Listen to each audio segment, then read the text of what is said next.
Morning, dear students. As we are going through the chapter Nazism and the rise of Hitler. In the previous videos, we have discussed about the Science Treaty, about the economical depression. Now, today we will discuss about how the Hitler came in power, what were the conditions that give the rise to Hitler. Let's start.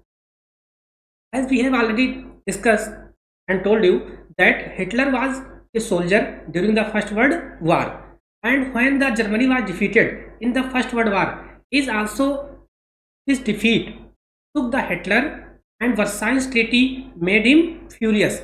Like the other German peoples, Hitler was also not happy and satisfied with this peace treaty and with this defeat. Later, he started to join a political workers party. He joined the German Workers Party.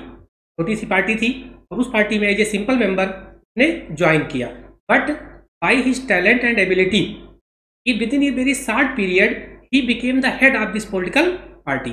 एक simple member की तरह party में आया, लेकिन कुछ ही दिनों में उस पार्टी का वो चीफ बन गया. और जब वो उस पार्टी का चीफ बना तो उसने उस पार्टी का नेम चेंज कर दिया and give the new name national socialist German workers party. It is also known as Nazi party.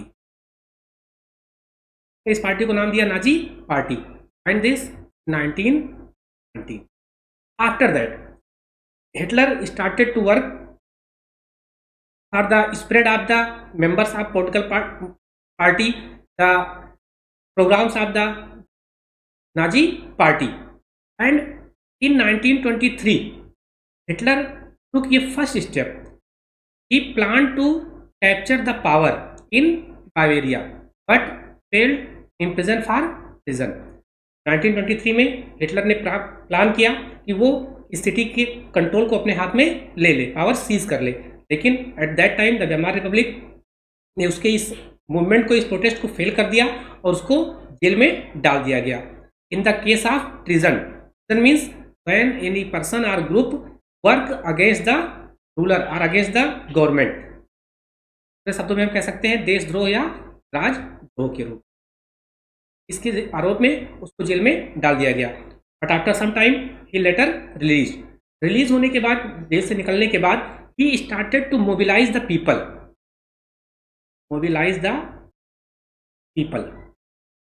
He started to spread the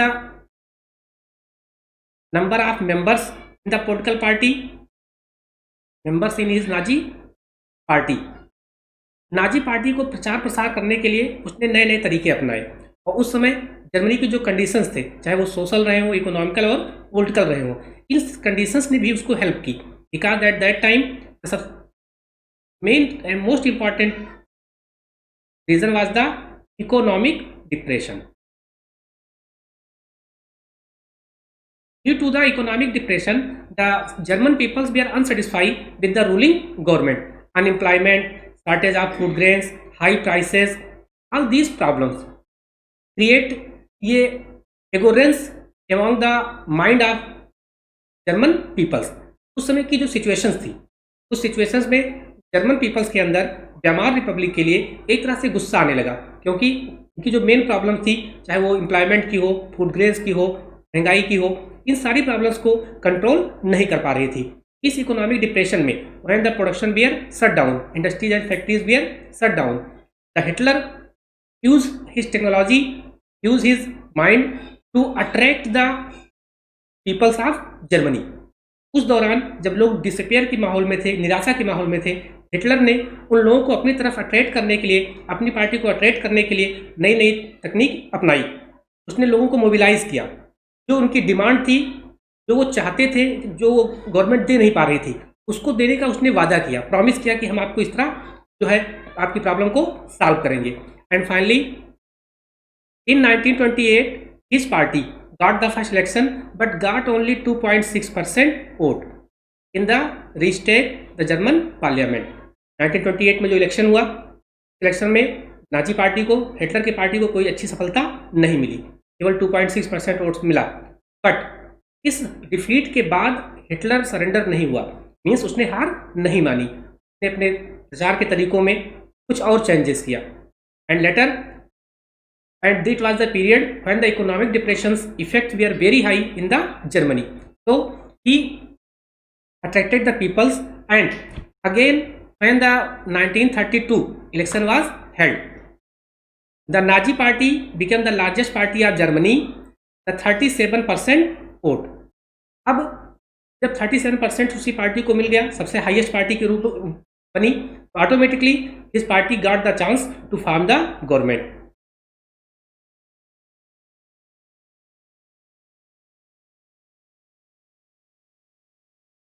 अब हम बात करें इन 3 ईयर्स में, 28 के डिफीट के बाद और 32 तक आने के दौरान हिटलर की पार्टी ने ऐसे कैसे लोगों को अट्रैक्ट किया। Hitler knew very well the people were very depressed by the hyper inflation, तो he talked about to bringing the glory back to the fatherland. ने वादा किया कि अपने जर्मन्स का जो रिस्पेक्ट, जो ग्लोरी बैक, जो रिस्पेक्ट और वर्साइल्स ट्रीटी की वजह से जो ग्लोरी है, जो उसके आत्मसम्मान को, उसके कंट्री के ईगो को जो हर्ट पहुंचा था, उसने प्रॉमिस किया कि वो सारी चीज़ें वापस ला के देगा। And he promised the rich industrialist that he would and any communist threat in the Germany. उसने रिच इंडस्ट्रियलिस्ट से वादा किया कि किसी प्रकार का कम्युनिस्ट थ्रेट हमारी कंट्री में आने नहीं दूंगा। इसके अलावा उसने ज्यूस को जो है, वेमार रिपब्लिक को, जर्मन पीपल्स की प्रॉब्लम के लिए रिस्पॉन्सिबल माना, not German people. Hitler was an excellent public speaker. सबसे बड़ा क्या था कि वो बहुत ही अच्छा स्पीकर था। Speaker, the people became very impress when he started to give the speech. जब वो स्पीच देता था, जब वो बोलता था, तो लोग उससे काफ़ी इम्प्रेस होते थे। इसके अलावा ही प्रॉमिस, तो उसमें सबसे लोगों की सबसे बड़ी ज़रूरत की चीज़ें थी, promise to food, job, security from other countries. ने प्रॉमिस किया लोगों से जॉब देने के लिए, युवकों के जो लिए जो है बेटर फ्यूचर, बेटर फ्यूचर का भी उसने वादा किया। इसके साथ साथ उसने वादा किया कि वर्साइल्स ट्रीटी के दौरान जितना भी जर्मनी की ग्लोरी जो खत्म हुई है, जो रिस्पेक्ट डाउन हुआ है, उन सबको वो ब्रिंग करेगा, वापस लेकर आएगा। जो भी कॉन्स्पिरेसीज हैं जर्मनी के अगेंस्ट बाकी कंट्रीज के द्वारा, उन सारी कॉन्स्पिरेसीज को वो खत्म करेगा। एंड द हिटलर की पार्टी के जो प्रचार करने के तरीके थे, he also use the rituals and symbols to attract the people.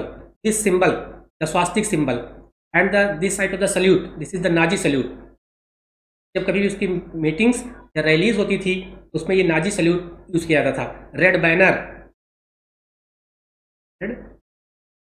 Red banner and the swastika symbol, this combination attracted the people. लोगों को अट्रैक्ट करने के लिए जो भी तरीके थे उसने यूज किए। He promise to the people, he organise the many rallies and programmes. In these rallies the Nazi salute and their demands वे are totally accepted. He promised to the people. By his party he was presented as A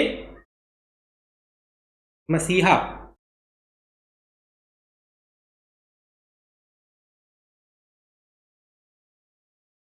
present किया गया मसीहा के रूप में, God के रूप में, प्रॉब्लम सॉल्वर। जो भी उनकी प्रॉब्लम है वो सॉल्व कौन करेगा? हिटलर करेगा। नाजी पार्टी का जो प्रोपागेंडा था, जो प्रचार प्रसार का तरीका था, काफ़ी इफेक्टिव था, जिसके लोगों के माइंड पे सीधे चोट की, और जिसका रिजल्ट ये हुआ कि फाइनली 1932 के इलेक्शंस में हिटलर की पार्टी को सबसे अधिक वोट मिले और उसकी पार्टी जीती। अब जीतने के बाद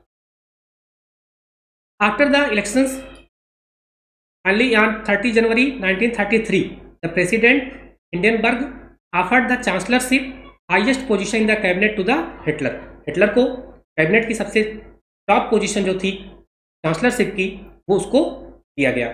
एंड अब पावर में आने के बाद Hitler started to play his main aim, dismantle the structure of democratic rule. भले ही वो डेमोक्रेटिक सिस्टम से इलेक्ट होकर के आया था, लेकिन पावर में आने के बाद वो इस डेमोक्रेटिक सिस्टम को खत्म करना चाहता था और जर्मनी पे अपना पूरा कंट्रोल चाहता था। इसके लिए there was a mysterious fire in February in German parliament एक मिस्टीरियस फायर आफ्टर दैट, जब मिस्टीरियस फायर के बाद हिटलर ने with fire decree announced some fire decree, emergency के जो कानून होते हैं, सस्पेंडिंग द सिविक राइट्स।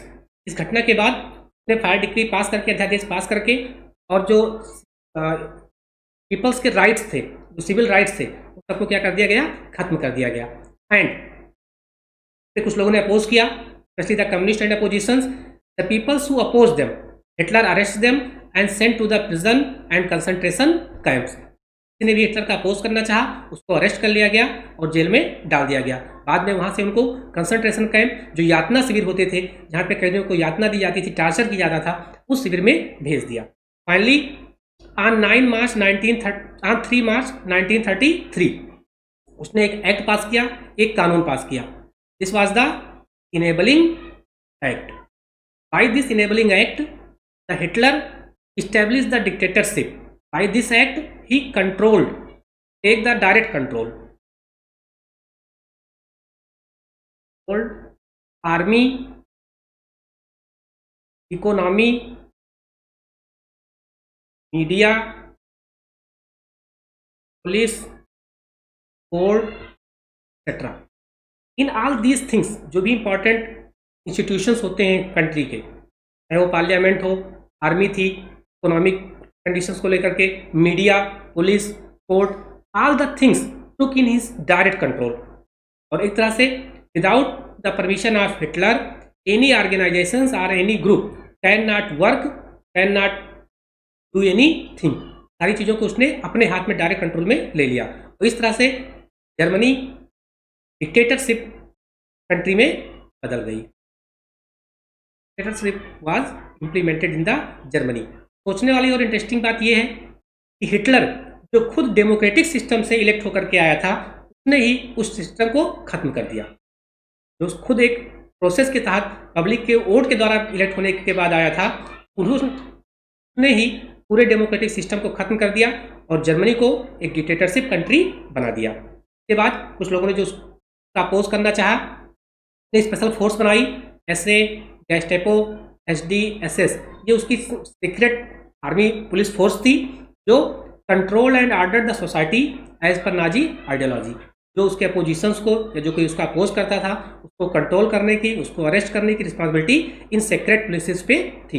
ये उसके सेक्रेट पुलिस ऑर्गेनाइजेशंस थे जो उसके लिए, उसके ऑर्डर को फॉलो करवाने के लिए, वर्क करने के लिए रेडी रहते थे। ये जो फिगर आप देख रहे हैं जर्मन पार्लियामेंट का है, when he was passing the enabling act on 3 March 1930। In this way, we can see that finally the Hitler established his dictatorship in Germany. And this is the assignment based on today's video. Name the party of Hitler.